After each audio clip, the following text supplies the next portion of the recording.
Good evening and welcome to round 8 of the Automobilista Australia Boxer Cup, which is of course sponsored by Antara. I've stuffed the name up completely, so it's a great start to this broadcast. And tonight we welcome back Mr. Floodman. Welcome back. Yes, thank you, Lewis. Thank you, everyone. Good to be back. Thank you, especially to Nether for filling in for me last fortnight out. It's good to be back. I'm excited to commentate on some more Porsches, and we're at the penultimate round of the season tonight, Lewis. Yep, the championship can be decided. So tonight, if Luke Rosella leaves Oulton Park with over if it's 20 points or more, if he gains 20 points or more on Will Devonish, he will be the champion because the most points you can get for a round is 100, or at least with the standard and alternate formats, the most you can get is 100 for, I think it's 40 points for the sprint race and 60 points for the feature race wins. Yep. So Will is going to need a bit of luck. And I know Luke, he's got exams the day after the final round of the championship. So he wants to get it sorted tonight so he can have a night off for the final round, Floody. Yeah, that is always a daunting prospect with exams hanging over your head. So the more he can get it out of the way tonight, I think the better he'll be feeling going forward. But it's not just the battle for the top in the championship that's going to be of intrigue tonight.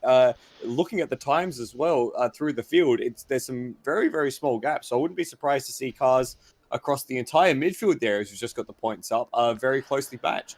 Yeah, so just having a look at the driver standings, but I will take a quick squiz at the live time before we do that. So Scott Nolan's not in the server. He was the closest man to the fastest overall time on live races, which was Rosella on 26.6. But we did have Brenton Foley there, 26.7, so he's not far away. So Mm. Floody, he's been a man that's been getting better as the season's been going. So he'll be hoping to put together a nice couple of races and perhaps take a win or two here. And of course, we've got Devonish not too well. He's a little bit a ways off in at least in the practice session and in the live races because he's actually down in fifth overall. The 27.6, but we do have Greg Tara and Steve Bolger also underneath the 1 minute 27 mark. So quite quick at the top, but that midfield as well quite compacted.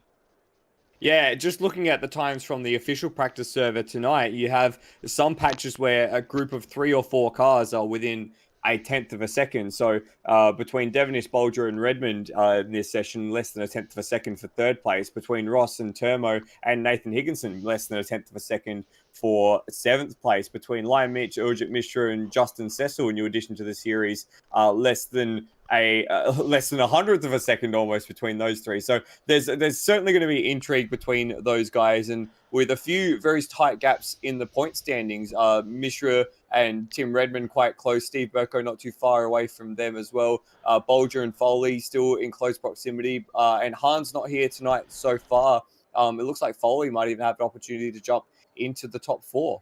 Yeah, so Hans has got a new job and he finishes at 8 o'clock now. So he works from Ah, 3 p.m. to 8 p.m.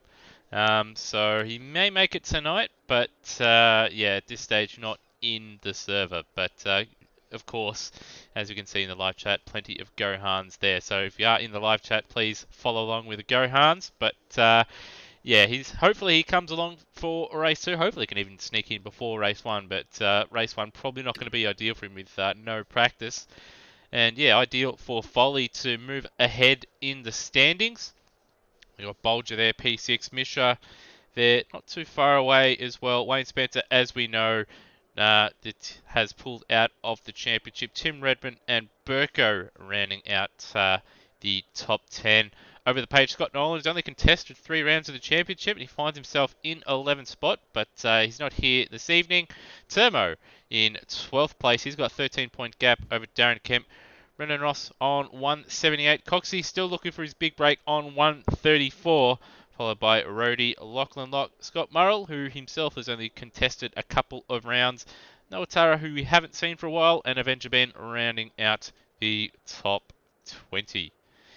And in the team standings, we have seen a change of the guard. W&W Racing with Bretton Foley and Will Devenish leading the championship on 933 points now. And it's not Spencer Racing anymore because, well, Wayne Spencer and Lee Spencer aren't racing anymore, and it's just the sole car of Luke Rosella. So it's been renamed to Rosella Racing, at least on this scoring page. It won't be updated in the game. He's on 897. Akuri Brunswick 559. Neither driver in the server at the moment. Our condolences to the Rhodes family with, I think it's His Rhodey's grandmother. grandmother has passed away in the last few days. So he's not here this evening, but we do send our best wishes to the Rhodes family. Termo Engineering on 547. They can jump up into third place in the team standings, followed by SYB Racing on 419. FCR Motorsport on 245 and Wild Frog on 45. Now, there will be an additional team added for the final round standings because in the Privateer Cup here, Lachlan Locke has got a teammate with Justin Cecil jumping aboard. So all his points will be moved into the teams and he won't be eligible for the Privateer Cup. Not that he's probably going to win it anyway, but he certainly could have got a top 5 there. Sitting there in 5th place. But Lime Mitch leading the Privateer Cup. Mishra's had a really good, strong season in second with Redmond not too far away, who has missed a couple of rounds. So that's still going to be an interesting battle there, Floody, for second place in the Privateer Cup. Yeah, it's almost a bit of a battle of consistency and improvement versus outright pace. Redmond has been in some great positions throughout the season, but missing a few rounds has meant that Mishra has just been able to chip away, and he's really come in leaps and bounds in this series. He was at the tail end of the top end at the beginning, but top 10 at the beginning of the season, but has now really begun to push into that top half of the mid pack and challenging for consistent top 5. So it'll be very interesting for tonight to see how that battle shapes up. Yeah, so that will be one of the battles to look out for, as well as we'll go back just to the top 10 here. Devenish will be needing some very good results and some luck tonight. And Foley will be hoping to have 2 very good races and possibly jump Hans Brunswick. Here the car's going in the background. It has ticked over to the qualifying session. So just bear with us for a moment. I'll bring the HUD up and we'll get straight into qualifying. So we're on the Oulton Park GT, the classic circuit, the classic GP circuit. So no chicanes on the back straight, no chicanes at Druid's Corner either. So this is a very, very fast configuration of the circuit. First sector mark is just before the left-hander that brings you into the loop. I'm going to learn the actual corner names in just a moment. And then the second sector mark is in between Druids and Knickerbrook on the back straight there. So just where that is, Daniel Cox is just about to come through around this next corner, which is Druids, and then they will be right there. Yeah, so Higginson was the first man out on circuit, but he's actually got Termo right behind him. So we'll follow these guys and see how they handle it. Of course, qualifying session is only, you only get the one shot at it with 3 laps. Yeah, so it looks like Higginson will be the first one to settle up. Termo has backed off a little bit. So let's show you around the Oulton Park Classic Circuit. So up to this very sort of bent main straight here, and then into this first corner, Old Hill corner. Very difficult entry as Higo demonstrates for us, locking up his inside front. And Termo's gone around in the background. That's his day done for qualifying. Then through the first sector into Cascades, as I love this corner, it just kind of bowls you in very, very nicely. And then along the inside straight, down Lakeside, taking you towards Island Bend. So this is where the first sector mark is, and Higo is 24-4 first sector. Very nicely done through Island Bend into Shell Oil's corner. We'll just call this one the hairpin. Using a lot of the gutter on the inside there, pretending it's the carousel of the Nordschleifer, getting through that one. Through turn 6, getting through, excluding the Britain's chicane there. Now down through Hilltop onto Knickerbrook. So this is very fast in this configuration. Just down into 4th gear, use a lot of that tarmac on the inside. Up the hill underneath the bridge there, up Clay Hill, and Higginson uses all the road there. Didn't really need to go that wide as it comes into Druids Corner. Second sector mark a 101.8 just before Druids. Over the rise out of Druids Corner, now into the final corner, the Lodge Corner, goes down a hill under brakes, gets the nose tucked in nicely, gets it all well behaved, and then into the little hollow there and back up the other side in what's called the deer leap, and he'll set our first time for the session. It's 29.7, so not an outstanding time for Higginson, but it's a time nonetheless, and it's immediately eclipsed by Daniel Cox, who goes through the 29 flat. Yeah, so of course, only one shot at it in qualifying here, and we actually do have Rody has jumped in the server, so it's good to see him out there and doing his first lap. I didn't see him in the practice session. His first lap is actually in qualifying, and he sets a 35. He didn't fence it, which is good to see. Burko had to work his way past him, so he would have been balked just a little bit there, but that's what happens when you want to go out nice and early for these drivers here, Floody. There's a little bit of traffic about. Yeah, there is, and you're going to have to try and pace your way through to get the best of the traffic. Someone who has got the best of the traffic at the moment is Brendan Ross, who's just coming through Druids. Now, a big swap there, but he had the best time. Just manages to keep it together. Purple first sector, purple second sector, a 1 minute flat as he locks the front into the final corner. It got very messy very quickly as he came into the lodge. And he'll, I think, still go second. He's lost a heap of time with that. A heap of time. So he was a full second slower than Daniel Cox in the final sector, after setting the purple first and second sector time. Yeah, so that would have put him comfortably on pole position, deep into the 28s, and maybe even could have stolen a 27, but just getting a little bit too adventurous and throwing away a good lap. But that's what happens here, Floody, when you only have one shot at it.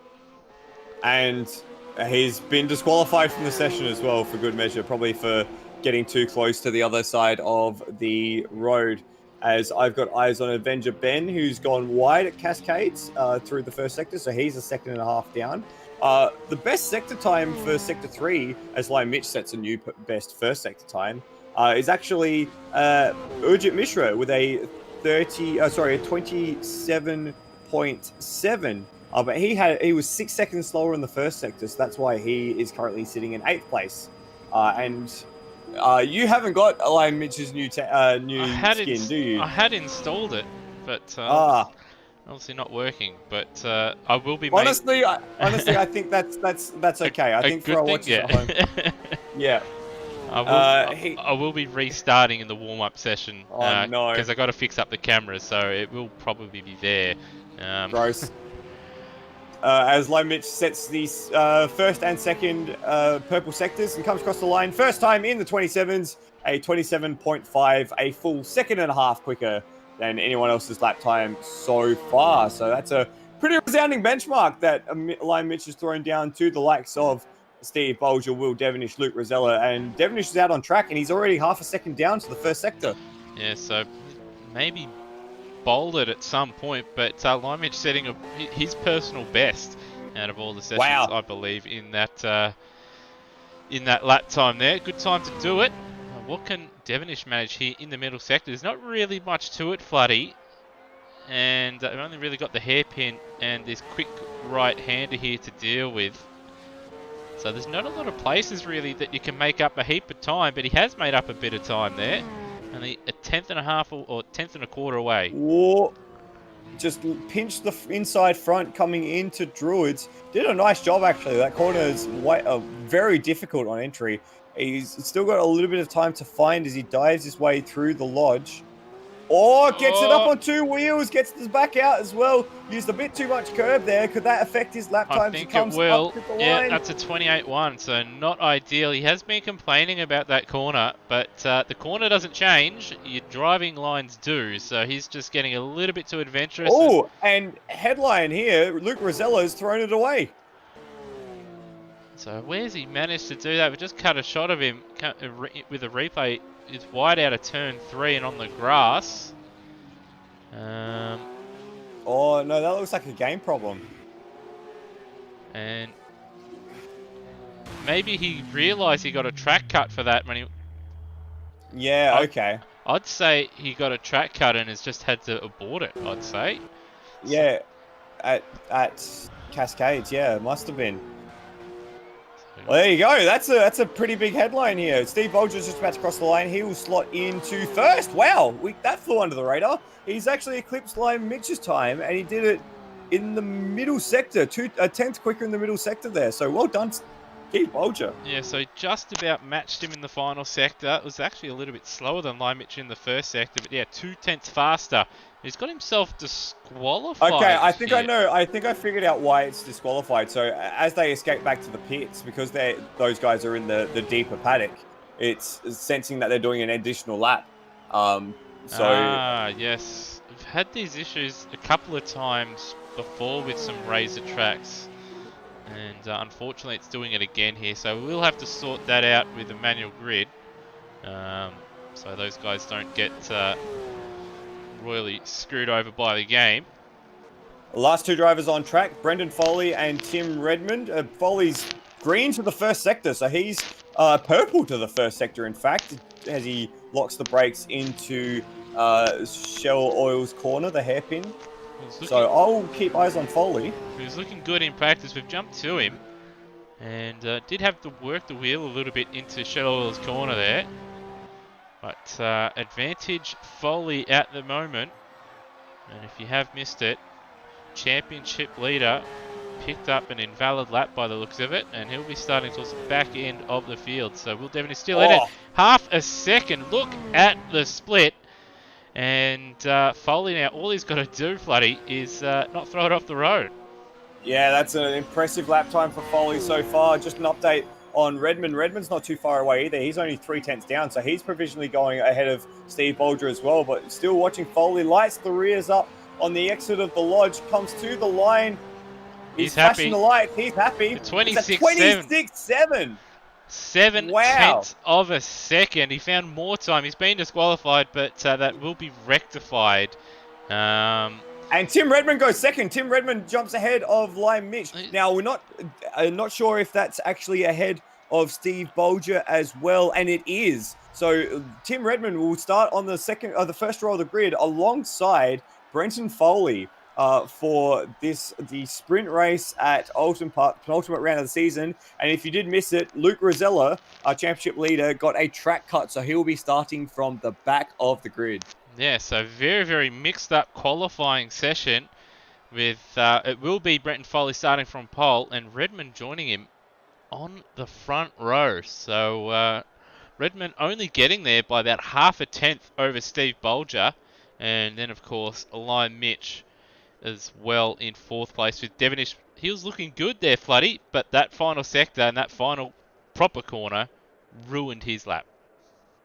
And it's hard to say it ruined his lap when he still sits just off the front two rows of the grid, but there was quite a big gap between those guys at the very front and the rest of the field. We've got Daniel Cox saying in the live chat that he did the bankiest of banker laps, yet he still sits in, I think it will end up being 6th place on the grid with a lap time that'll be a full 2 seconds away from pole, but 6/10 ahead of everyone else. So even with the banker lap there, he's done well to put in a decent lap. But yeah, an enthralling qualifying session there, and it's gonna really put the pressure on Rosella coming from the back of the field on a track that it's almost impossible to pass at. Yeah, this track we hadn't got to it yet, but if you haven't driven the track before, if you haven't driven, raced, or even seen, especially this version of the track, Floody, it hasn't got the chicanes where you can get a good run out of and get send it up the inside at the next one. So it's going to be difficult. I did want to touch upon in the reverse top 8, the second race tonight. It's going to be difficult for those guys that would start from the 7th or 6th, 7th and 8th range if the guys in front don't make a mistake. Rosella here, with that competitive midfield, he might struggle to get himself into a podium paying position here. Well, I think his first goal has to just be top 8. If he can get there, then it sets him up for the feature race. And has he still got the 100% record in feature races, or is that gone now? I'd have to double or triple check somewhere, but I do believe he's still got it. But yeah, he's won pretty much a race around, I think, at least. So he's been very, very successful, but it's going to be difficult for him here. That said, all he needs to do, as he said, is just get to 8th place and he'll start towards the front for the feature race. Exactly. So we're seeing the cars just trickle out for a bit of a warm up session now. A bit of a chance for the likes of Justin Cecil and Dwayne Davies, who also didn't set a lap in qualifying. Uh, to have a little bit of run. We've got Brendan 369, which I'm assuming is Brendan Foley, saying that all three cars that are out the back in the tents got disqualified. And yes, we are aware of that. We did notice that and pick that up, so that should be rectified. To see yourself on pole, because of course that was a cracking lap and that well deserves a pole position. Yeah, so yeah, it must just be a razor thing Yes. for that one. Yeah, so we will just take a little bit of a short break because I've got to go and sort this stuff out, and I don't want Floody to lose his voice before the start of the race. So it will be probably about 3, 4, maybe in a 5 minute break here as we just got to sort out the grid. But we shall be back for race one shortly. Don't go anywhere.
Click. All right, and we are back. We've sorted the grid. Did have Steve DeBreeze did try to help us, but there's one or two cars we just had to sort out. Ricardo and Cecil have joined the session. That's Justin Cecil. Justin Cecil, that is, yeah. And we have Hans B in the live chat saying, "Go Hans."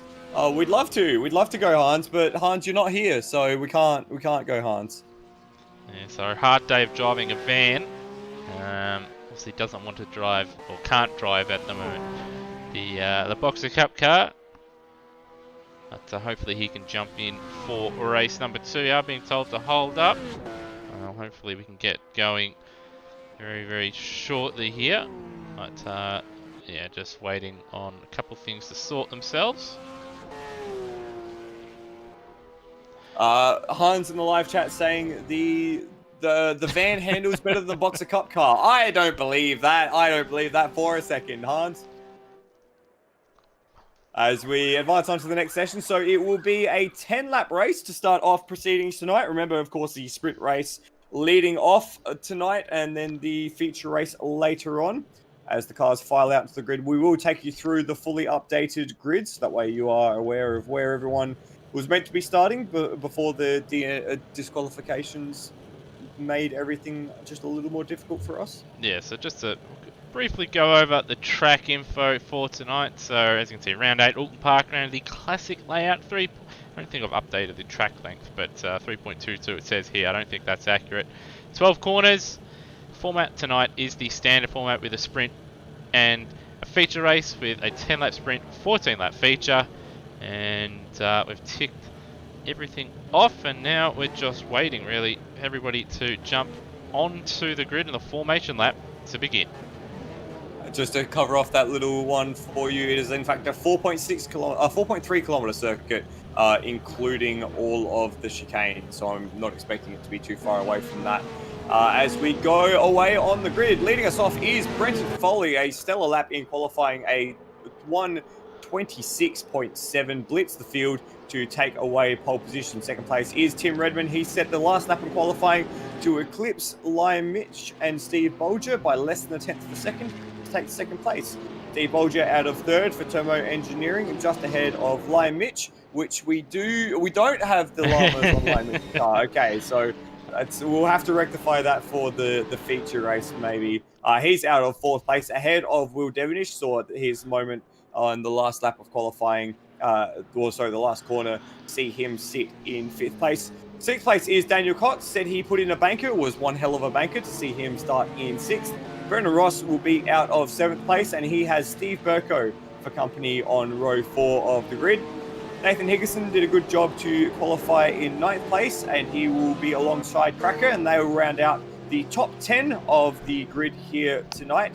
Darren Kemp is Cracker's teammate and starts just behind him on 11th spot. Lachlan Locke from 12th in the 237 racing machine. Avenger Ben will start out of 13th, and he has Rhodey in the Ekery Brunswick number 010 car for company. Then it will be Ojit Vishwa. We saw that he had 6 seconds that he lost in the first sector to drop him down from where he would have liked to have qualified. And he is alongside Termo, who we saw have that big moment at turn 1 on the first qualifying lap.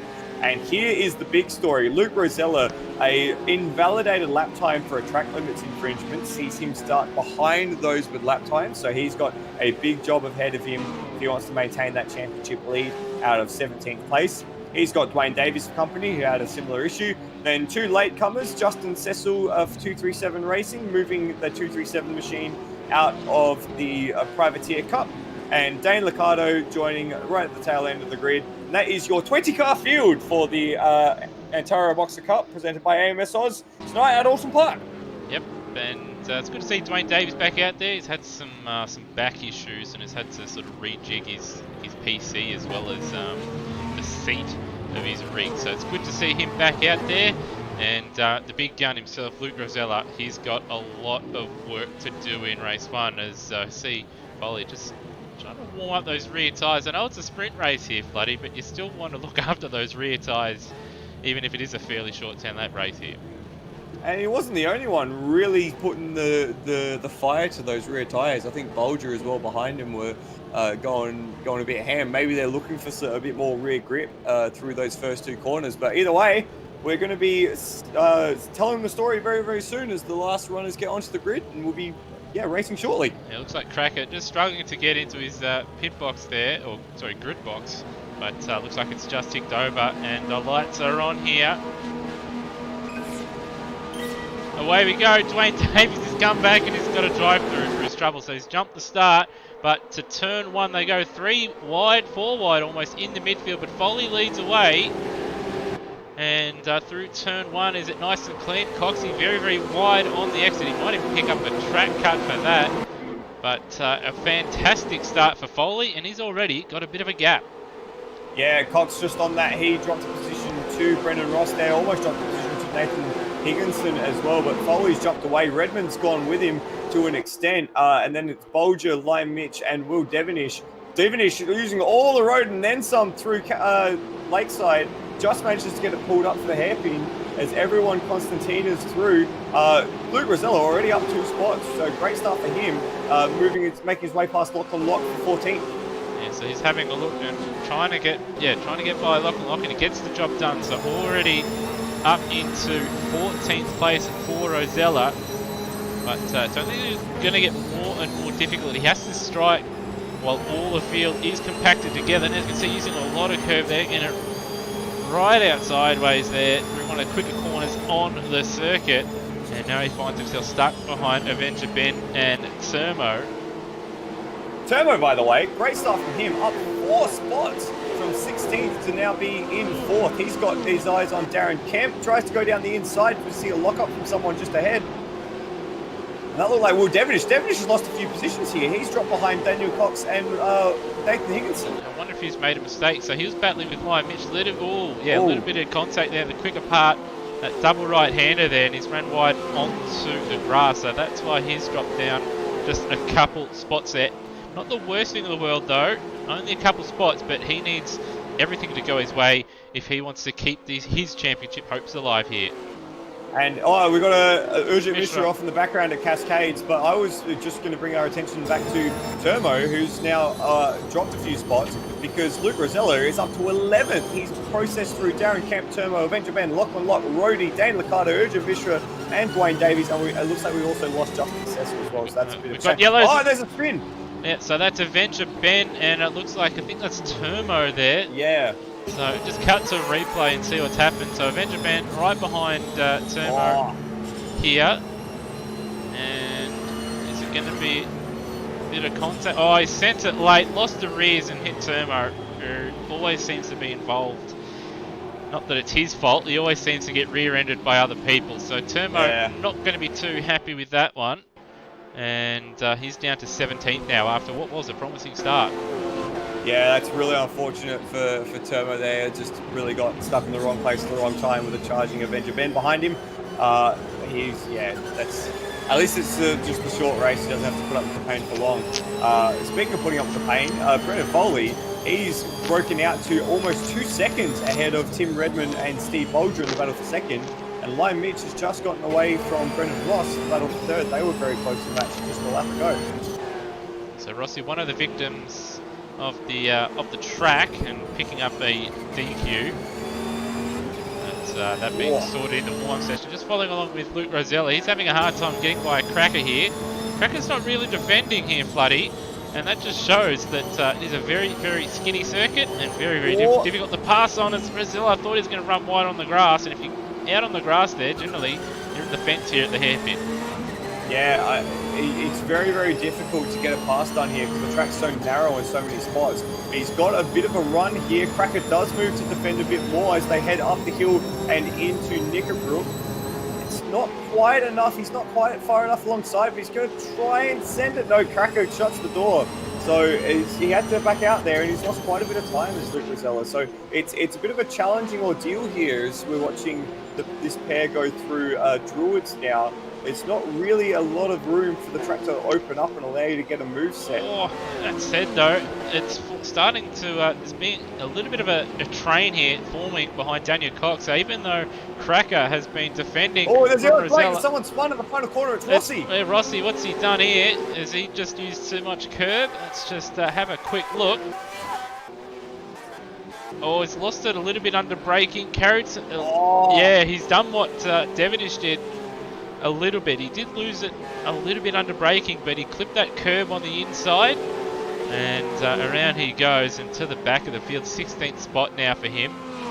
He gassed it up pretty heavily there. And we've got Cracker off the road as well. Now let's just see what happened here. Was there contact with Luke? Oh no, he's just lost it. It was very close to hitting the back of Burko there. And in fact, Rosella's got by Burko straight away. So again, we'll just cut to a short replay to see what happens. So it looks like Burko actually just let him go there. So Burko maybe going to try and use Rosella as a bit of a springboard to perhaps get by Higginson and Cox. Well, that's a brave call because he was sitting in that coveted 8th spot, so he must be feeling pretty confident in Rosella's ability to, pardon me, hassle the two ahead of him. If he's willing to give away what could potentially be a front row start for the next race. Yeah, he is in that crucial P8 now, is Luke Rosella, but he's looking to continue on and push on as Higginson struggled a little bit in the back end of this lap, and up the inside goes Rosella, and that is another spot. So he's up 10 spots from where he started, only 4 laps in, almost 5, but already at half distance. Rosella's doing really well here. He's trucking through the field. Best lap of 28 for him, 28 flat. That's only 4 tenths away from the best lap. Oh, sorry, 6 tenths away from the guys out front. Is he's going to wrap around Daniel Cox. And nicely done. Coxie just struggling a little bit through that right-hand kick there. It does count as a corner, and it can be quite awkward in these cars, and he's got through there.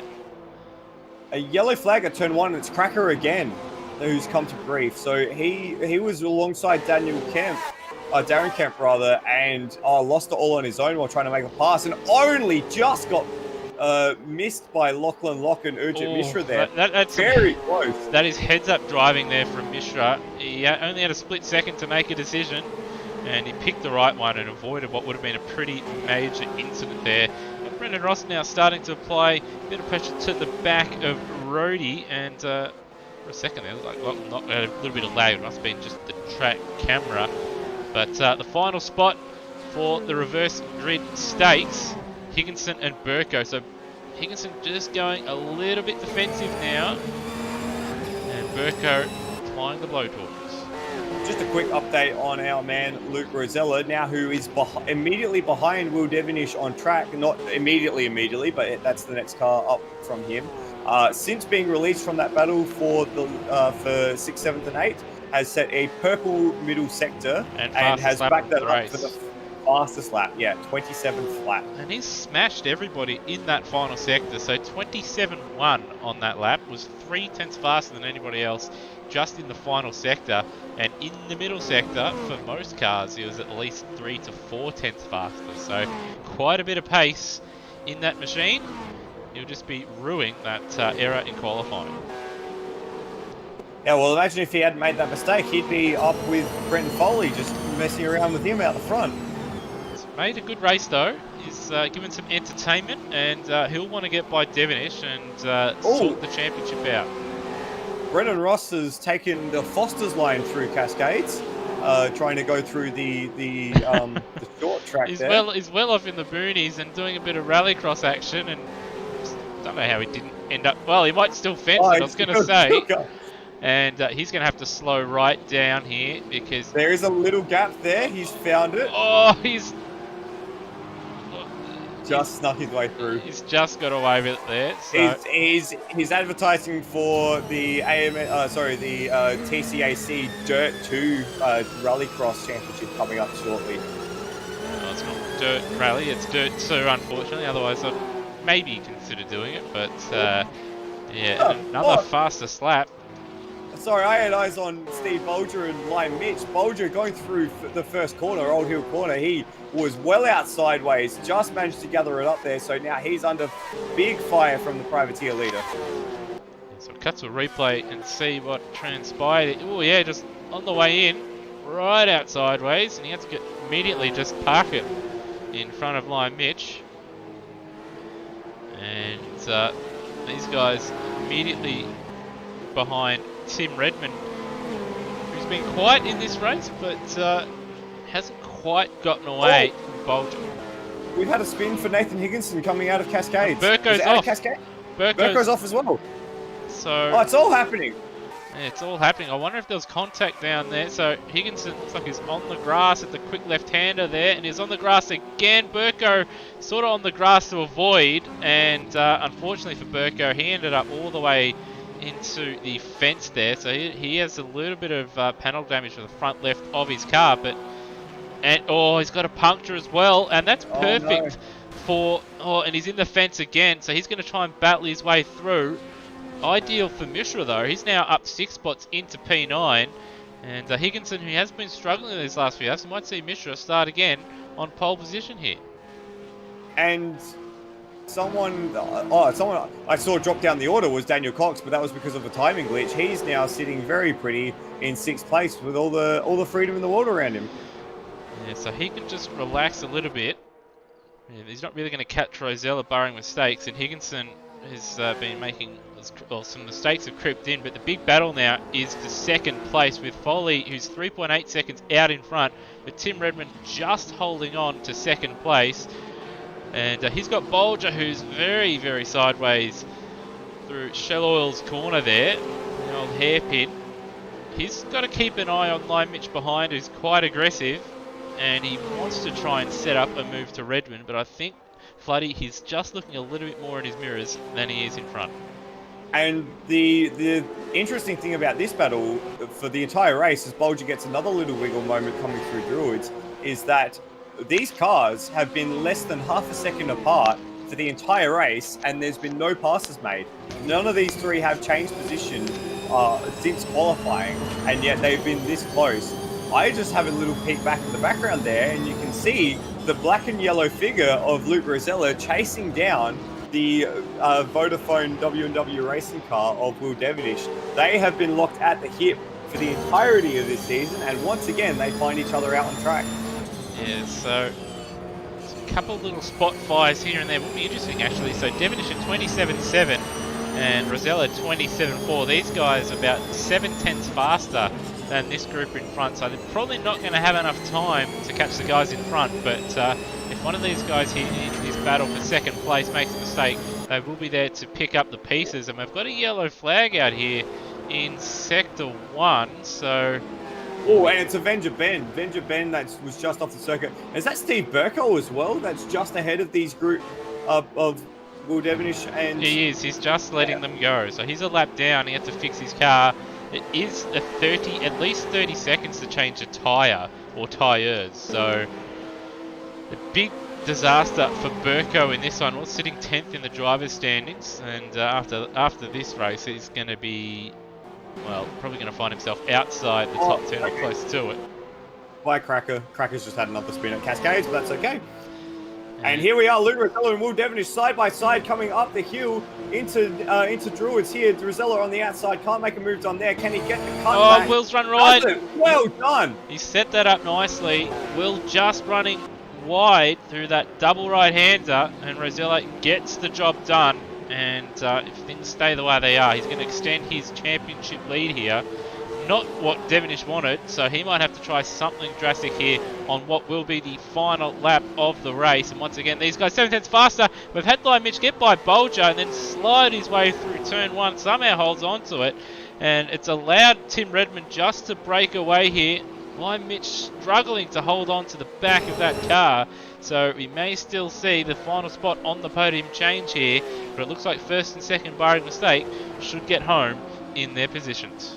And Lion Mitch did a similar thing to Rosella. He had set that move up out of Druids and was comfortably ahead by the time they got to Lodge. Oh, it's gone! Lodge of the round, so that's going to let Luke Rosella through. And where's Will Devonish? Devonish is off of that corner as well. Oh, so he's now sitting in 6th, so he's going to jump up the position as well. But there he goes.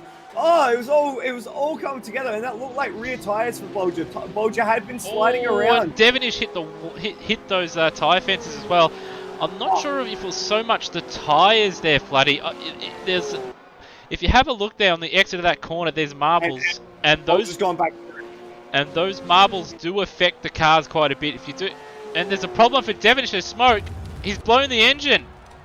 Oh no, surely not.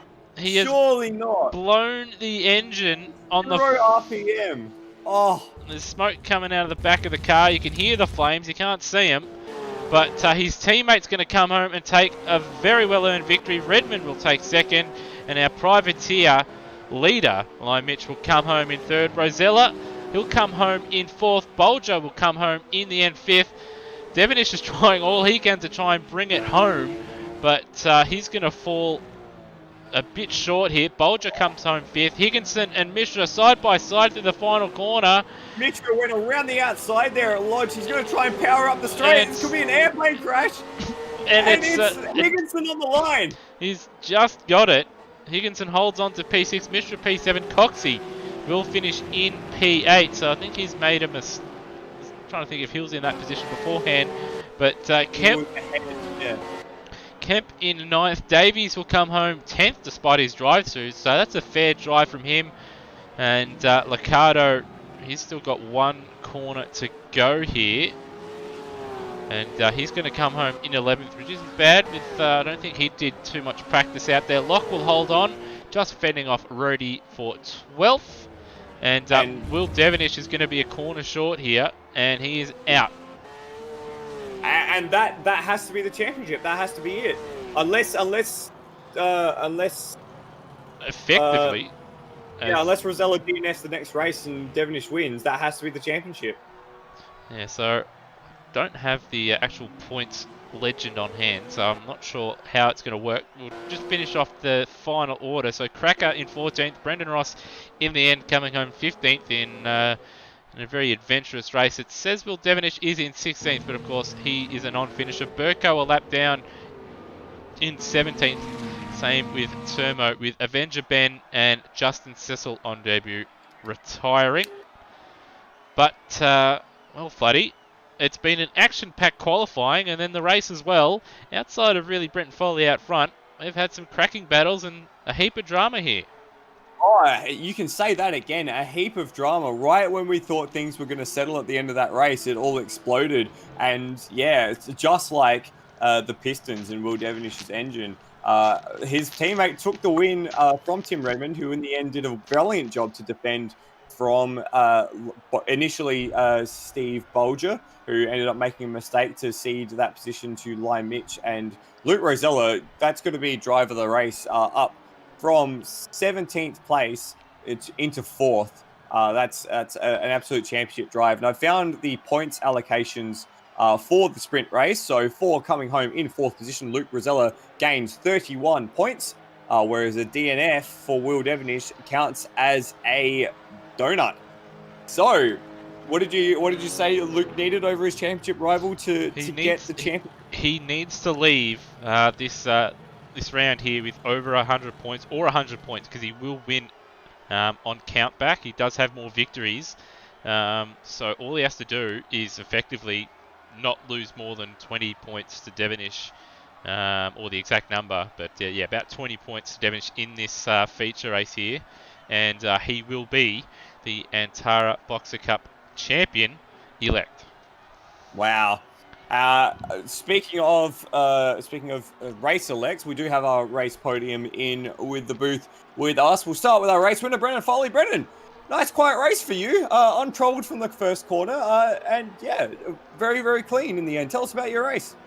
I knew that I had to put in a couple of good laps at the start, and from then I could kind of just control it, so that was the plan. I kind of pushed for the first 3 or 4 laps and then kind of backed it off a little bit just to make sure I wasn't doing anything silly, and just maintain that gap, which worked really well. Yeah, it was a pretty well flawless race from you in the end. After a great qualifying session, is there just something about the track, or do you really feel like you've got a handle on this car now? It's a combination of things. This track I am a fan of. I've raced here a couple of times in ARW, a couple of times in TCR and things like that. But I can say a massive thank you to Dwayne back in his first race meeting, he's given me a nice set of tyre pressures, and it gained me over half a second. Wow. So I'm feeling extremely comfortable in this car, and hopefully I can do something well in the last race. Although Yes. Luke was doing some insane times during the race then. Yeah, we'll talk about Luke maybe a little later on. Just quickly, you're going to be starting from 8th place for the feature race. Knowing how difficult it is to pass here, does that make you a little nervous, or are you raring to get stuck into it? Raring to go. Normally, my kind of strategy with that is you got to make passes early, so it'll be my race kind of finishing position. I feel like will be decided in the first 3 laps. So Okay. if I get a good first couple of laps, it should be looking good. Awesome. Well, fingers crossed for you, Foley, and congratulations on a comprehensive win. Thank you very much. Second place was Tim Redmond. Tim, great qualifying from you as well, and you had a lot more work to do than the man out front. Take us through that battle between yourself, Lime Mitch, and Steve Bolger that raged through most of the race.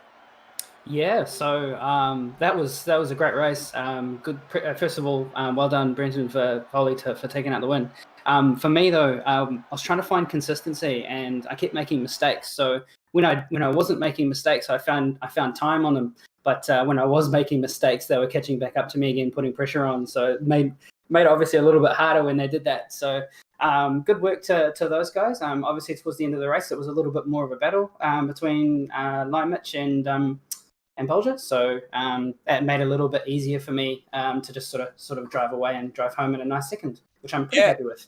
Yeah, and you should be. It's a very, very good result. I did notice that on I think it was the second to last or the last lap, the 2 drivers behind you kind of tripped over themselves coming through the first corner. Do you notice things like that in your mirror? Does that give you a bit of a sigh of relief and a bit of a chance to refocus, or is it you're just not worried about what's happening behind you?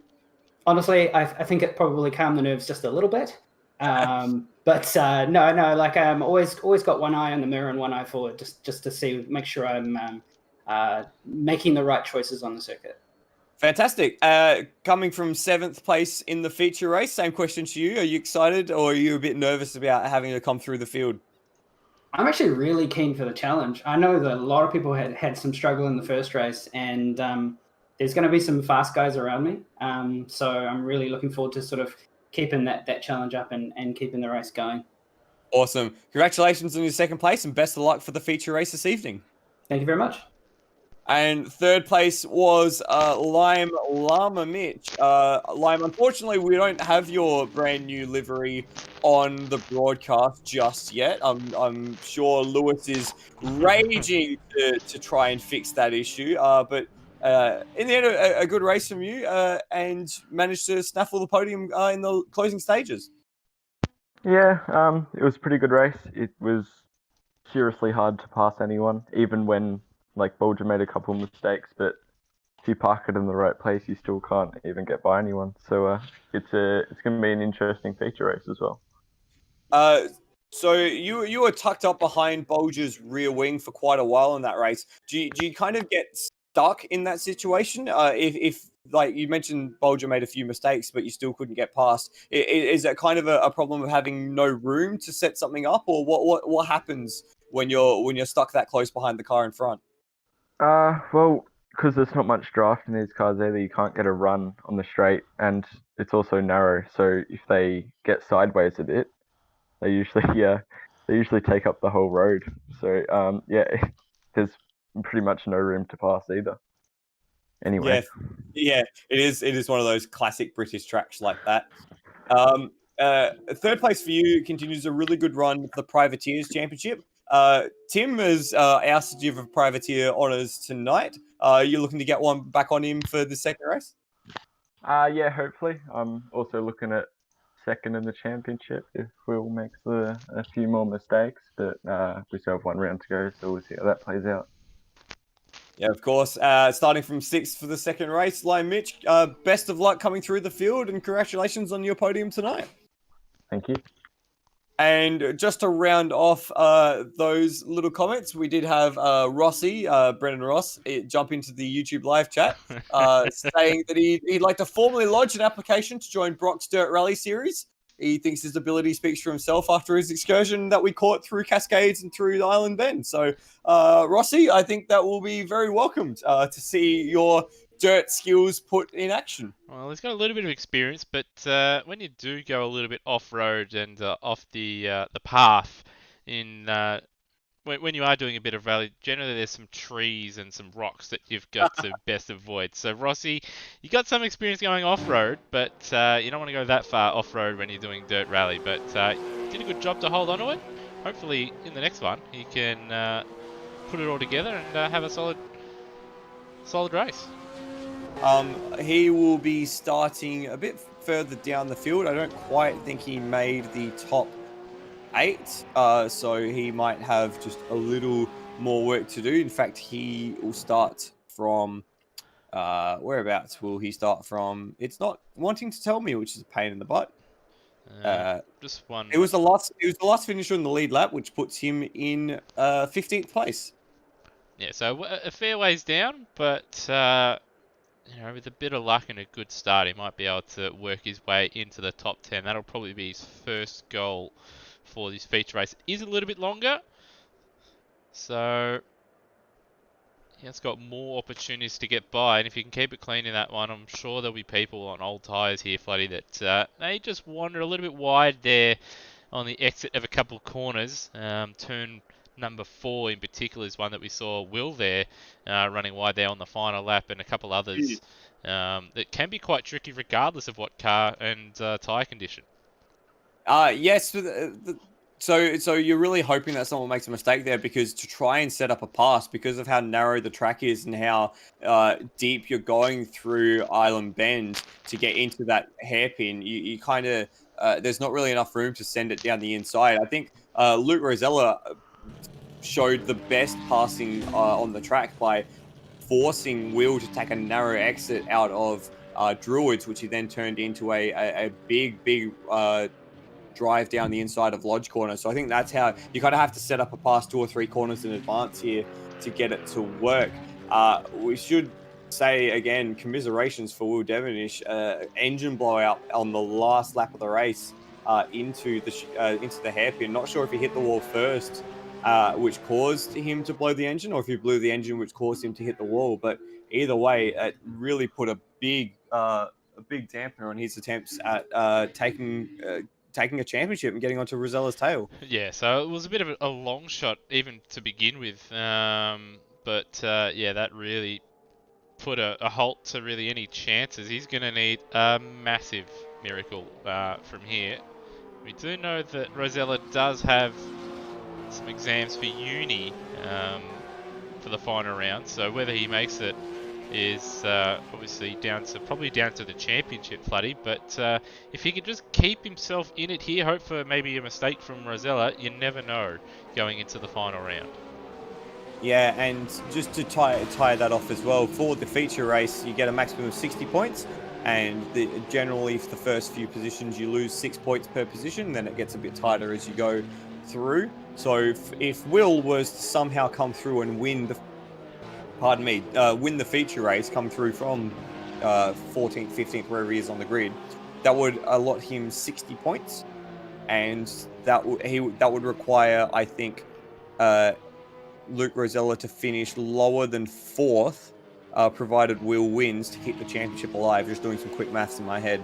So that's the sort of equation for Will. He's got to beat Rosella by at least 4 positions, but the problem is that that gap has to go he has to beat Rosella by more positions the further down the field he places. So, should Will only get into 6th or 7th place, all of a sudden Rosella needs to be finishing 13th or 14th.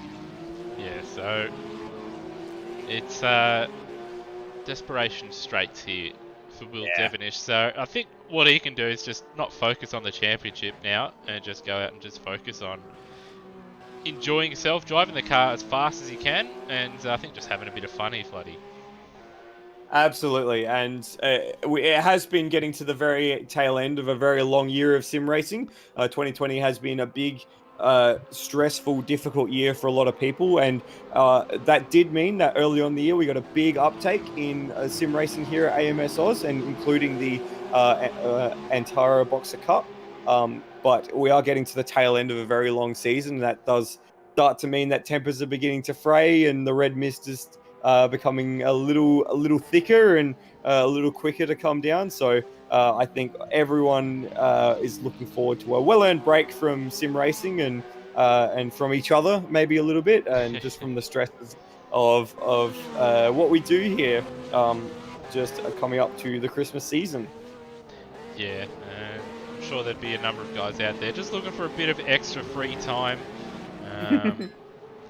That may have been just spending all their time, doing practice for races. I mean, we have had, as you said, it's been a long season. We've had multiple GT3 seasons, Supercar main season still has a couple rounds to go. It's been Super 2 for some guys.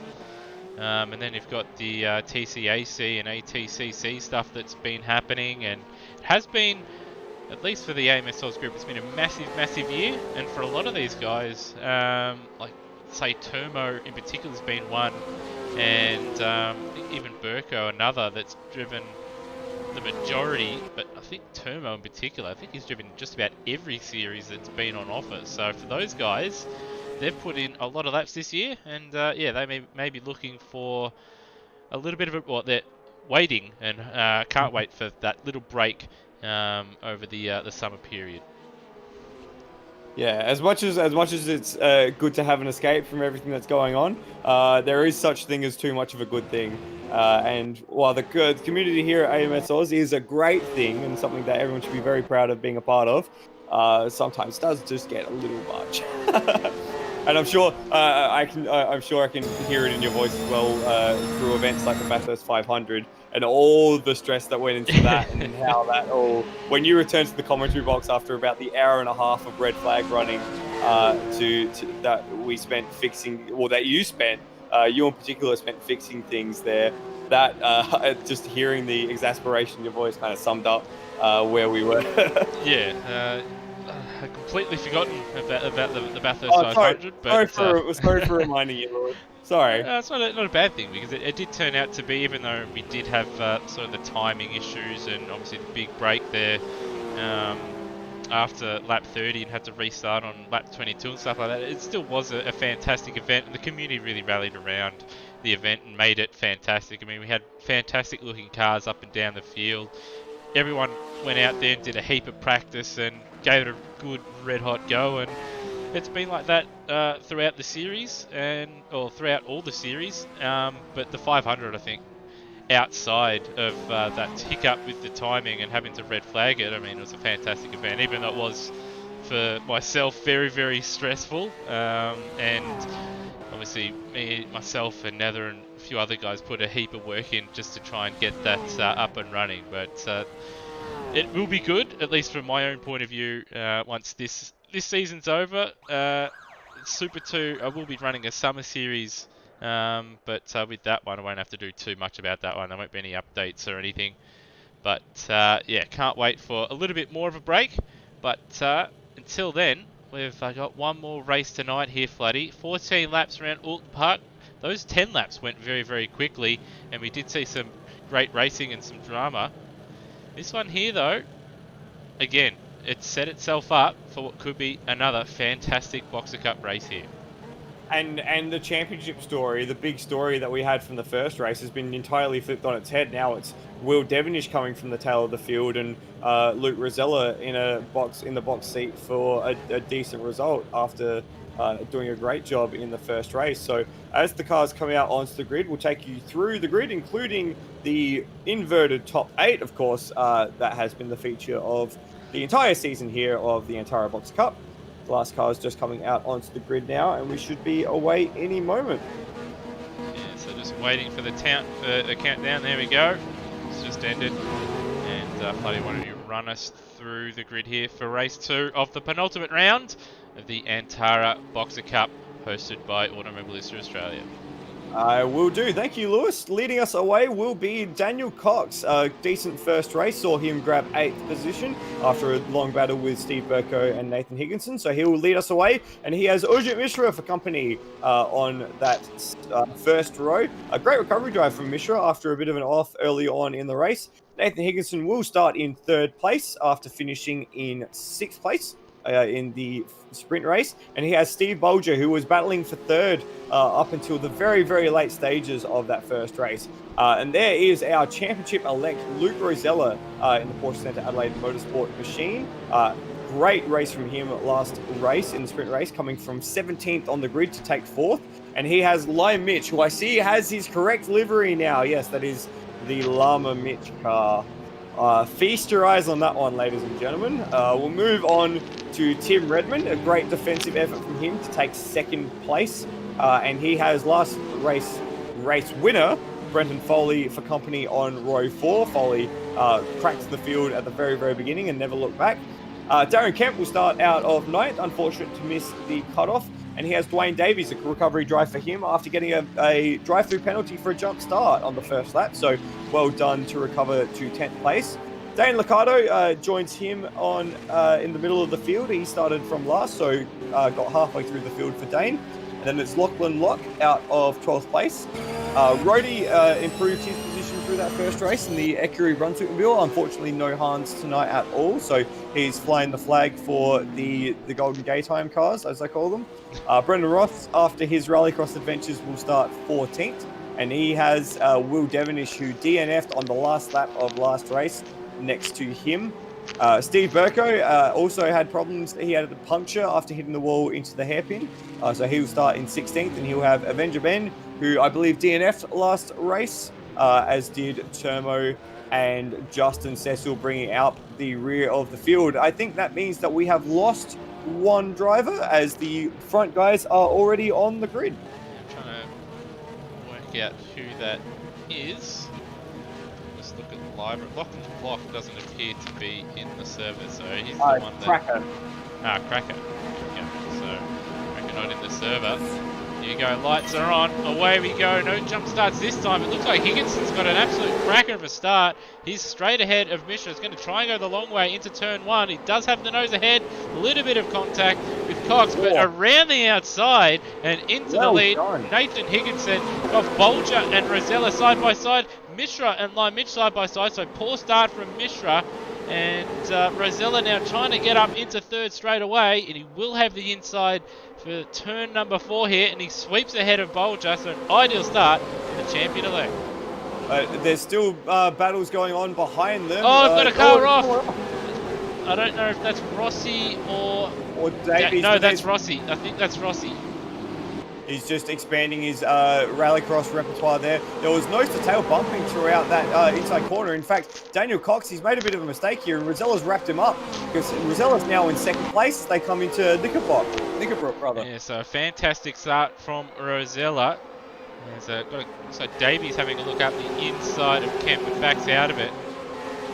That's Rosella now looking to try and get himself quickly into the lead, bouncing his way onto the grass there, but behind Steve Bolger, Mishra and Foley. And Devenish just almost got around. There's Liccardo off. That's Liccardo off as well. I wonder if there was just a little bit of contact. So let's have a look. I think there might have been. Devenish was all out of shape there, and I think he had nowhere to go.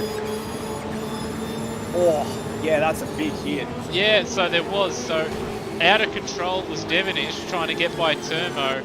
Outbroke himself and then onto the grass and into the side of Liccardo. So shame for Liccardo, shame for Devenish, but that's dropped them a heap of time.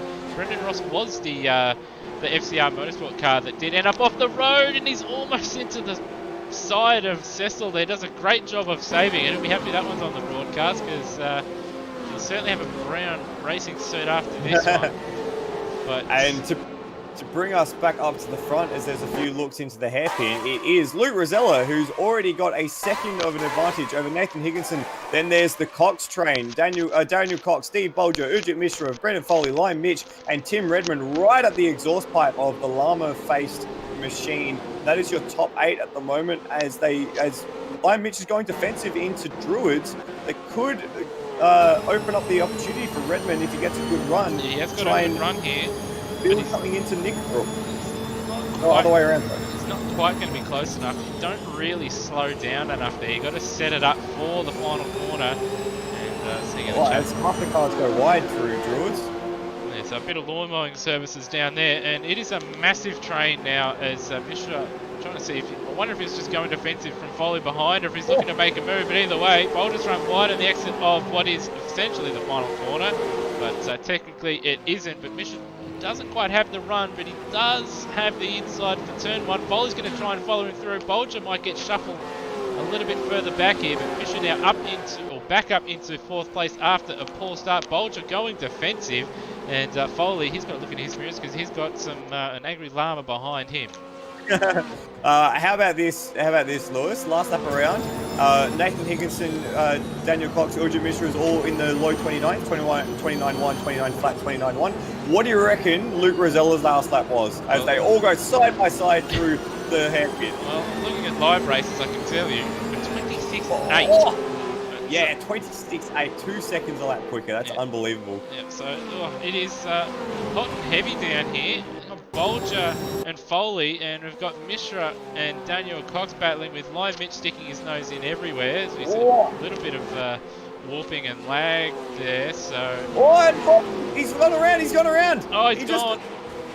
The rear of Bolger's car as they were coming through Knickerbrook, and that was enough to unsettle the front of that Porsche, which then pendulumed around and sent him off the road. So both W&W racing cars getting involved in contact that drops him to the tail of the field. Yeah, and we've got a massive pack as well, starting to form behind Darren Kemp. There's two very angry packs. So Dwayne Davies going to try and go around the outside of the final corner. That's what Rosella did to get into the lead. We did see on a replay, but it hasn't quite worked. And now he's coming under attack from Turmo. So Davies, that move didn't work. Now Turmo up a spot. Devonish going to try up the inside of Avenger Ben at turn 1. Ben trying to hold on around the outside, and he will. He'll have the inside for turn number 3 here as Devonish over the curb unsettles the car, but holds on. But angry battle pack for 8th place, and then an angry battle pack for 2nd place. Oh, and there's contact. Angry Lion Mitch right into the back of Bolger, and that sends him off at the hairpin. I was about to say, is this Boxer Cup or is this Aussie Racing Cars? As it looks like Ronan Ross has gone rallycross again. He's tried to shoot the gap and only just managed to sneak through that time. So Bolger got unceremoniously dumped by Lion Mitch there, just heading into that corner. Yeah, bang. I'm just seeing on the replay. Yeah, so that might be something that for the stewards to have a look at later on. Yeah, I'm sure that will be looked at post-race as we go back to Devonish, who's forced a mistake from Avenger Ben and he's up another spot. But right behind Darren Kemp, we did see in the Super 2 race at Surfers Paradise, he had an angry battle pack behind him for the majority of the race, and it looks like, once again, very difficult man to pass, and Turmo is going to try and force his way around the outside like Dwayne Davies did a lap ago. He's done a better job of it this time though, but he's going to have his nose in front of turn 1, but he's going to have to go the long way. He snuck his way around. Cox has gone. Oh, there's contact, and around goes Turmo again. Around goes Kemp. I think he got a hit, and Burko as well has gone around. So it's well,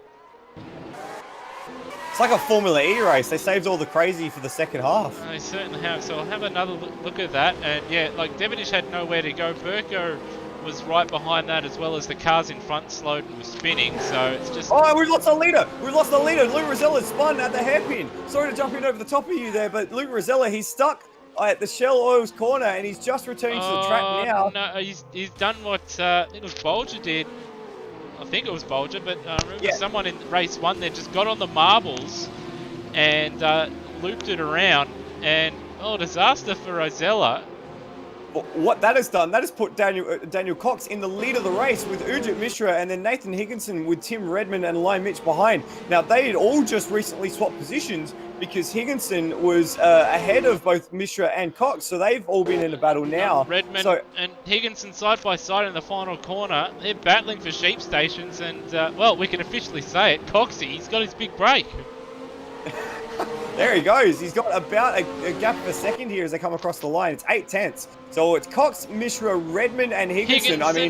He's deep. Whoa. And he's gone. Well too deep there. I think that was a bit of the red mist. Saw an opening and went for it. So he's dropped down to 5th. Rosella, he lost 20 seconds last lap around. He still has time on his side. We know he's got pace. He's 9 seconds off the lead with 8 laps to go. If anyone can do it in this field, it is him. But he's got some very difficult cars to pass. Lime Mitch, as we know, difficult to pass. So he tries to go around the outside of Shallow Oil's hairpin here. And he no way. might make it work. Problem is, he's not going to have the inside for this quick right hand. I know you've got the corner name on hand, but I don't remember it. But I don't remember that one. I think that one is. I'll get it on hand. That's Britain's chicane as they go side by side through Knickerbrook. They've made it somehow, and well, eventually Tim Redmond gets the position. And he might snaffle up Mishra's over made Mishra here too as well. He's made a mistake. He has made a mistake, and he's had to go defensive immediately. This is perfect for Coxie, but another mistake from Mishra as you see Higginson in the background getting sideways. Redmond now up the inside at the final corner. You can't quite make it stick. And maybe Lime Mitch. No, Lime Mitch is getting it. He's saved it somehow. I thought he was gone for all money there. But Floody, this is a golden opportunity for all of these guys in the top 5 to get their first win here if they can just put it all together. Yeah, it's you can't get a better opportunity than this. Devonish out the tail of the field. Rosella's made a mistake.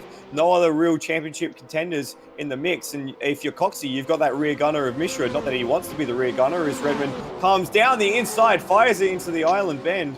Nicely done there. Now can Lime Mitch capitalize as well? Sends it deep, but has to pull out of it. Do want to just quickly say, Mishra did very well to defend the move at Lodge Corner from Redmond, going deep under brakes there. I thought for all ends up, he was done, but did a good job to hold on to that position. But it's only a matter of time now, I think, before Redmond is on the tail of Coxie, and it's a matter of how long can Coxie hold on. But there is that creeping figure of the black and yellow Porsche in the background, and we wonder how soon it will be until Rosella is on the tail of all of this group once again. So 7.1 seconds between, well now 6.4 as the sector times update between Coxie and Rosella, but there is 4 cars between them. Got Higginson, Lime Mitch, Mishra and Redmond. As Mishra deep on the brakes, he's made contact with the back of Redmond. The sea has parted for Lime Mitch here, and he's going to sweep into second place. But, or is he? They go side by side down the main straight. He's gonna have to be held narrow here. Does end up getting the move done. Oh, Mishra's gone! He's gone. I think he's clipped the grass on the entry there, so we see him spinning in the background. So let's just have a look here. No, he's just come in too hot, too heavy on the brakes, lost the rears and into the fence. He's still stationary, so disaster. Crucially for Rosella, it's another car that he won't have to try and pass. He's almost at the back of Higginson. And looks like Lime Mitch has just edged away now from Redmond. But Coxie, he's got to keep it nice and clean here with 6 laps to go. Now that's a big free kick for Rosella. Also a big free kick for Will Devonish, who's back up to 6th place with a question mark over his head, let's not forget, because of that contact early on with Dane Liccardo. So you can see already Rosella is right on the tail of Higginson and was looking very racy. Might be trying to set a move up into out of Knickerbrook into Druids, all over the rear of the HMR Porsche. Going defensive here. Higginson doesn't want to let him go. He doesn't care about the championship leader. He just wants to get the best result possible because he could still have a podium if he puts it all together.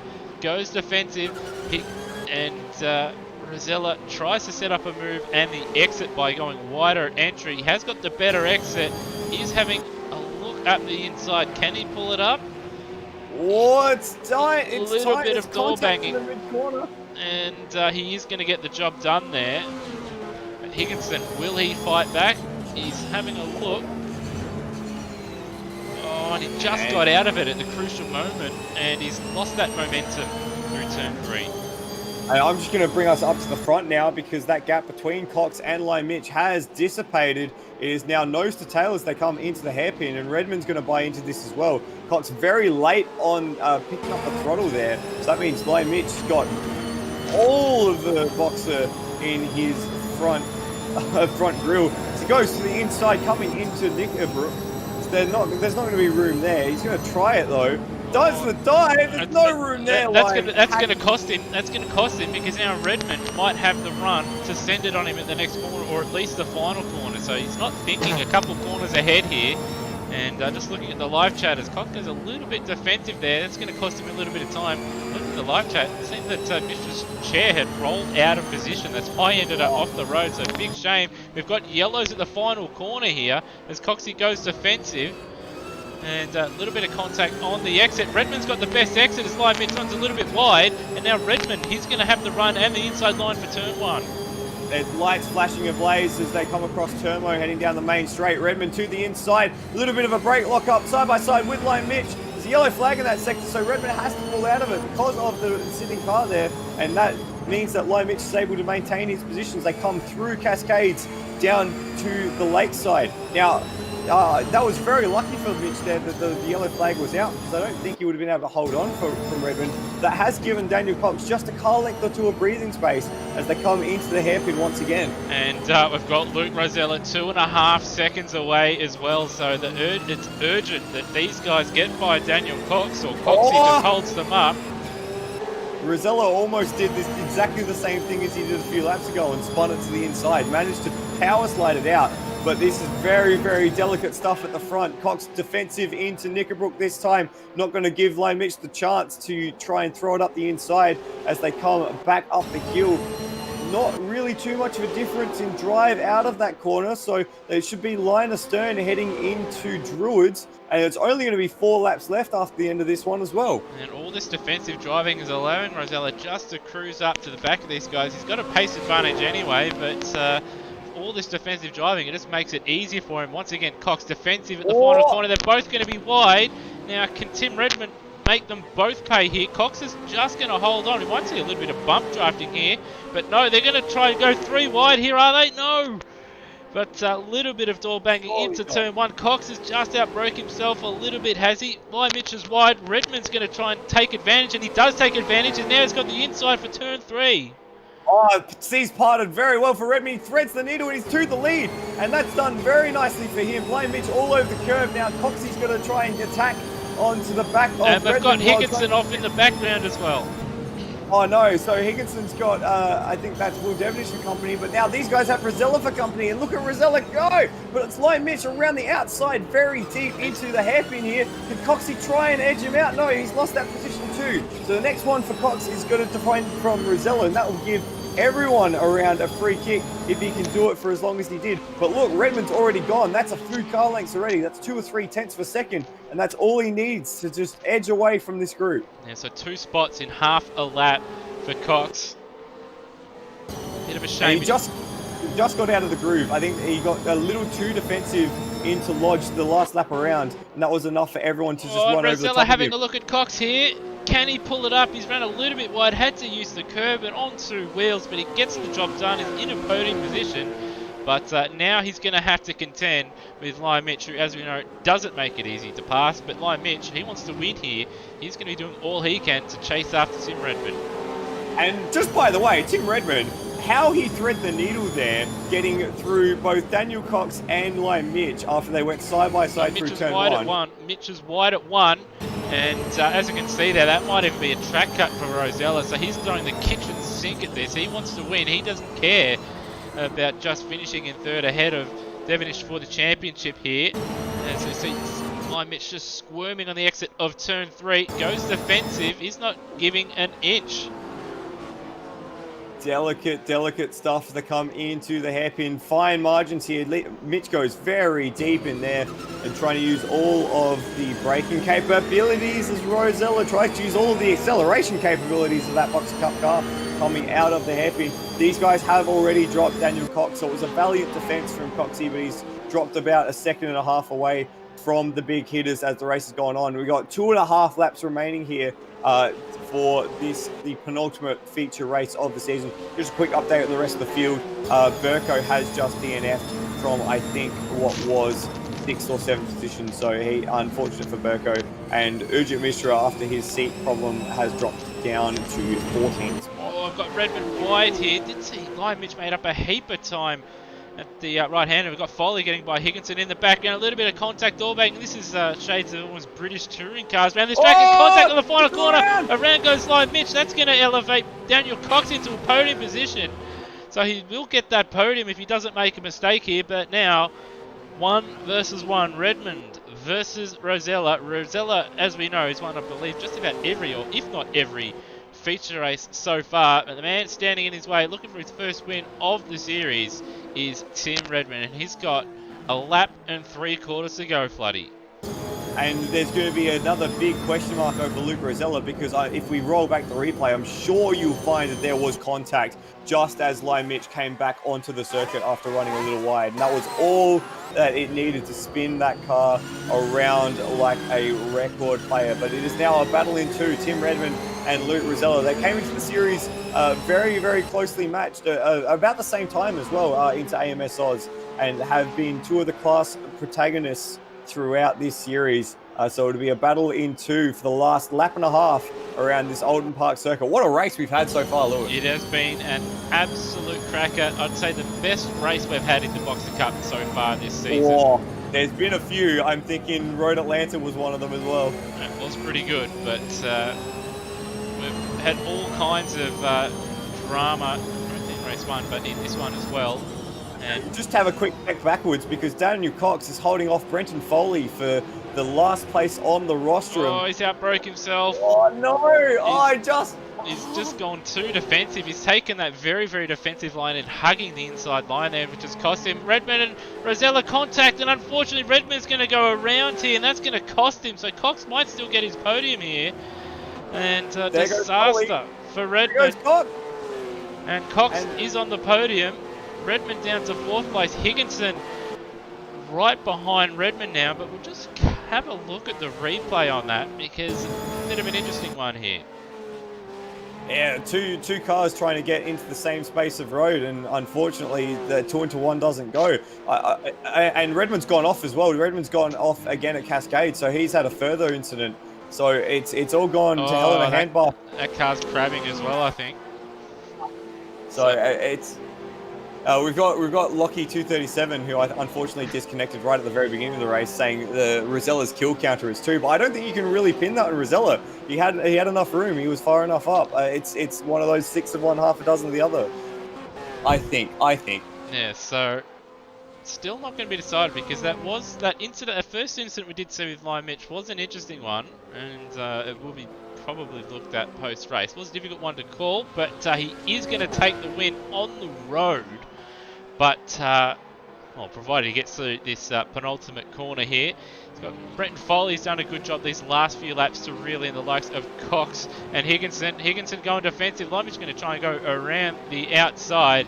But Luke Rosella takes the win on the road.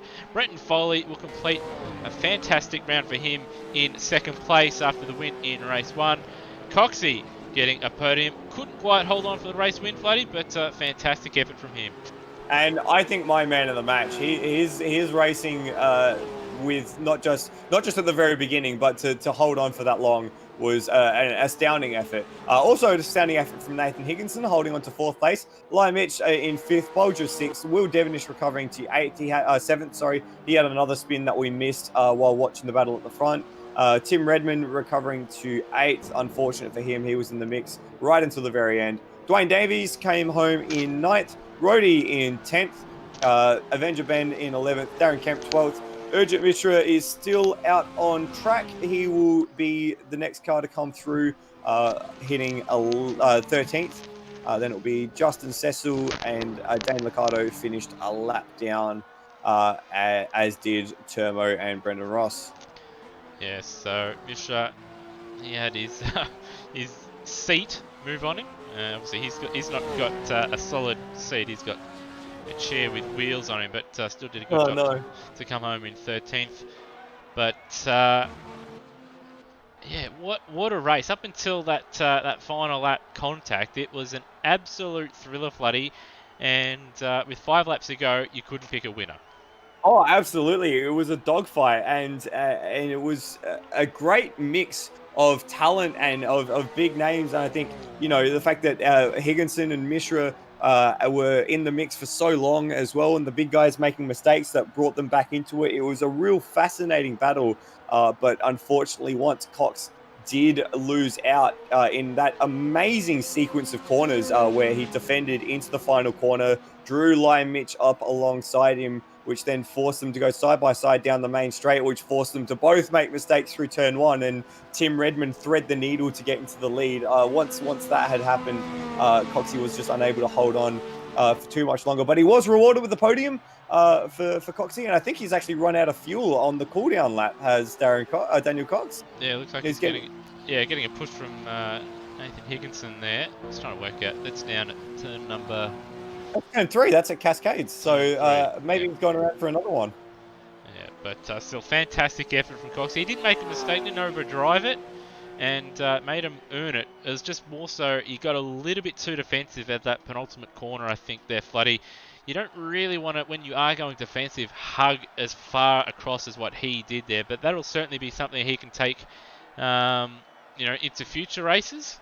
And if he had just been a little bit more to the middle and wasn't so gung-ho on braking so late, he could have been a little bit higher up, but still fantastic effort from him picking up a podium and for leading for so many laps. Yeah, and that's all experience, and that's what this reverse sort of top 8 does give guys like that. It gives them a chance to race against some of the quicker guys and to learn that racecraft and to learn that ability. So maybe next time he'll have a bit of better idea of where to position his car to prevent that move. But in any case, we do have our podium sitters in the booth with us, so we can even ask them some questions. So we'll start with our race winner at the line, Luke Rosella. Congratulations on the race win, but there is a little bit of a question mark. Just talk us through, firstly, the incidents with Lion Mitch, and then the one at the end with Tim Redmond. What was your take on the pair of incidents? Well, the one of Lion Mitch, I was sort of took a late apex to sort of capitalise on them battling, and I gassed on the corner exit on the throttle, and then sort of Mitch, I think he had a bit of an oversteer moment and sort of went in front of my path, and I don't know, it was a bit late for me to sort of react to it, and ended up hitting him, and he spun. So that's my opinion on that one. And then just before, I was looking on the stream for the Tim Redmond one, and I felt I gave him enough space on the outside there, and I think he looked like he locked his brakes or just overshot at the corner a little bit, and just hit the side of my car. But yeah, that's my opinion on those both of those incidents. Either way, though, great race from you. You sprung out to a fair bit of a lead and then lost it all in one fell swoop, so you had to do it all again. Great battles in the end. Still a great night of racing. Yeah, it was pretty fun. A bit of a costly mistake. It's quite easy to make that sort of spin there because the groove's quite narrow, and once you get outside on those marbles, the rear just rotates, and I couldn't catch it in time, and bit of a scary moment trying to get my car out of there on the exit there. But it was pretty fun, and I don't know how the championship is, but I think it's I need to do my maths to work out what the situation is. We've done a little bit of maths for you based on our numbers. You had a more than 100-point lead heading into the feature race tonight, and depending on what happens in terms of incident reports and penalties and blah, blah, blah, blah, blah, you may maintain that. So it's not official yet, but as far as mathematics is concerned, at this very minute, you are the championship elect. So congratulations on... Just recall for me, Luke, were you meant to do the full season, or what was the deal there? No, I was not meant to do the full season. But it's a opportunity came up from Wayne Spencer. I think his son he was busy on the night when we were racing, and he had a vacancy. And I said, "Oh, why not? I'll fill in for Long Beach only." But then my pace in Long Beach was pretty good, and I asked Wayne if I could do the full season, and he was like, "Oh, no worries." So I ended up doing the full season, and it's worked out. Yeah, you can certainly say that again. So congratulations on the feature race win tonight and your recovery through race 1 as well. That should be stated certainly. And on a brilliant season. We're not going to give you the full fanfare just yet because not everything's fully confirmed and we want to make sure, but still a fantastic season from yourself, mate. So congratulations. Thanks, buddy. Second place was Brendan Foley. Brendan, not quite as smooth a race for you, but a finish on the podium in the end. Just take us through your race. Oh, I was pretty hot and heavy after the third lap.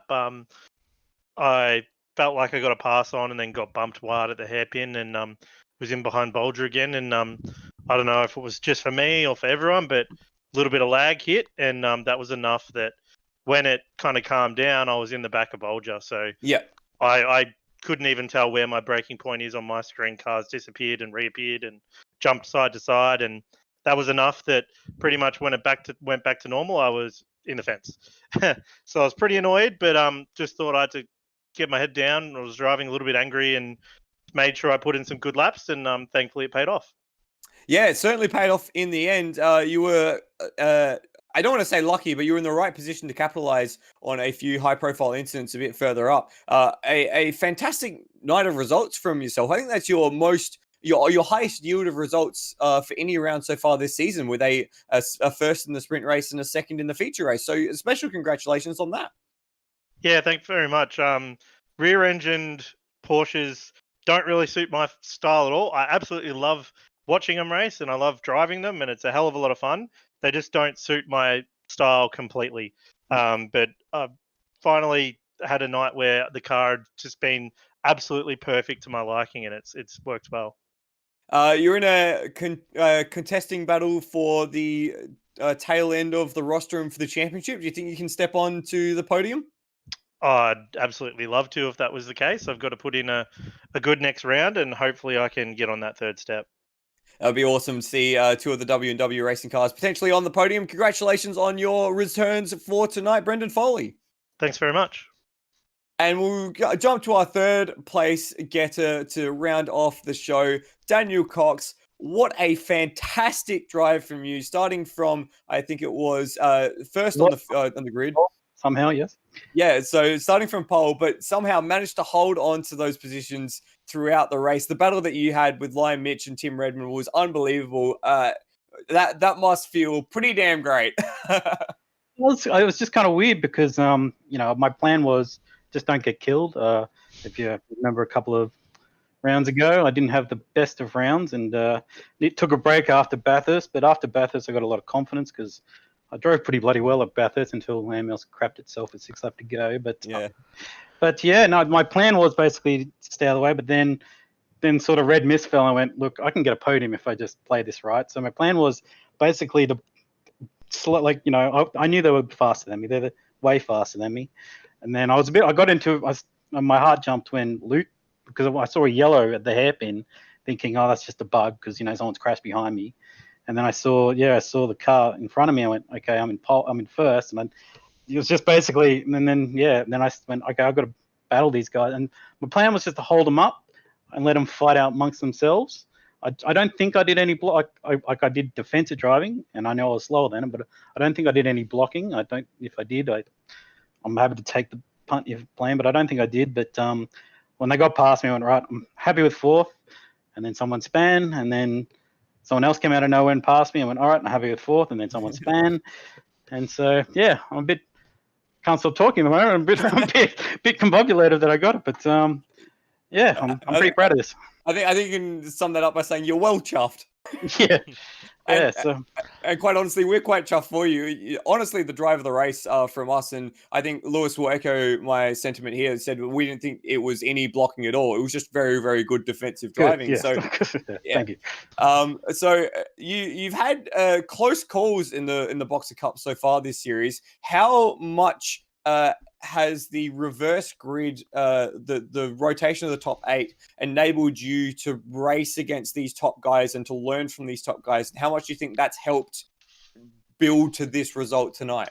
Oh, I think this is the first time I actually got in top 8, I believe. I know I get close and then I spin out in the last lap like I did the race before. But it's a good thing because it's sort of I'm just it's my goal was basically always try and finish 6th or 7th, because there's the first 5 guys, just another league like Luke Rosella. My God, like he spun and he's still so he deserves to be in Scops, that's for sure. So but no, it is good. Like it is like I was not expecting this position at all. So it's great fun, and honestly, thanks to all you guys. Like shout outs to like Lewis for all the hard work he does, Nethers for the broadcasting, and also like shout outs to Lockie on Lock. He's doing amazing liveries. He just keeps getting better and better, and Higginson's doing like every time I look back, he's rendering another car. So there's some great stuff happening in the community, and can't wait for the summer series. I hope more people join.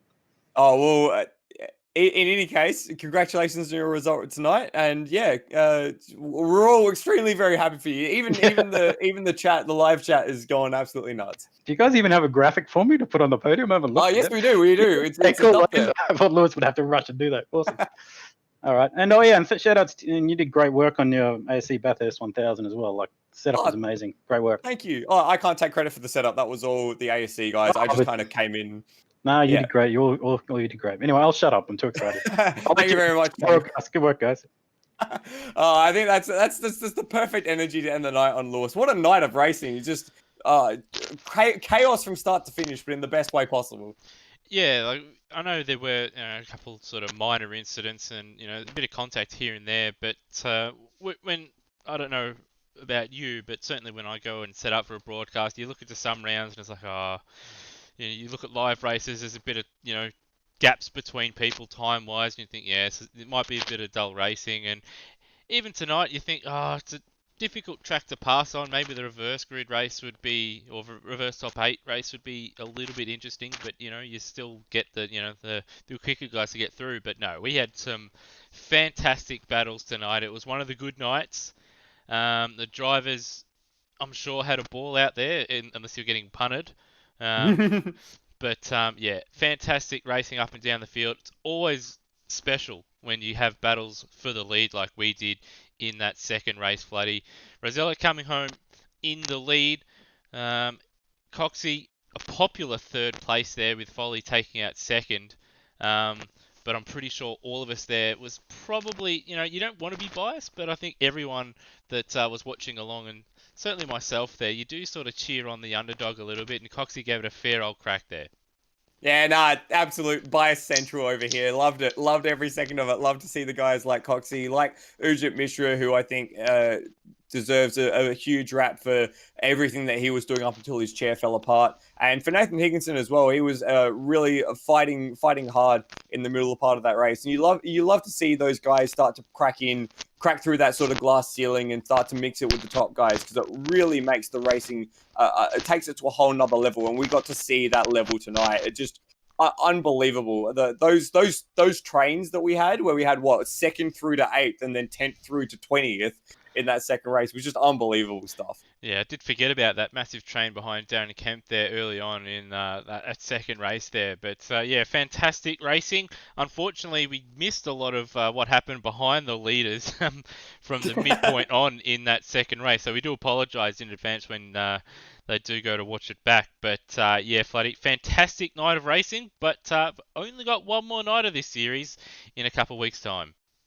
Yes, we do. It'll be the finale for the AMSOZ Boxer Cup, the Antara Boxer Cup presented by AMSOZ, and we will be heading to Germany, heading to the home of Porsches, heading to the Nürburgring, hitting up the sprint layout of the circuit. So through the Mercedes arena and then duking back on the right-hand hairpin back up the hill. So we do lop off the bottom end of the circuit with the swooping chicane, the hairpin, and then the Schumacher chicane, which I quite like. But the sprint circuit should still add quite a bit of intrigue, a few more opportunities to pass, great racing opportunities through the Mercedes arena. Watching GT3 cars or GT cars through there has always been a treat. So fingers crossed we get as good a night as we did tonight.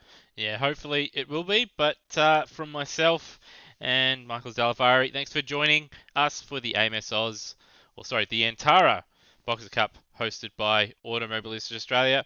You'll see us in 2 weeks. Until then, have a good one.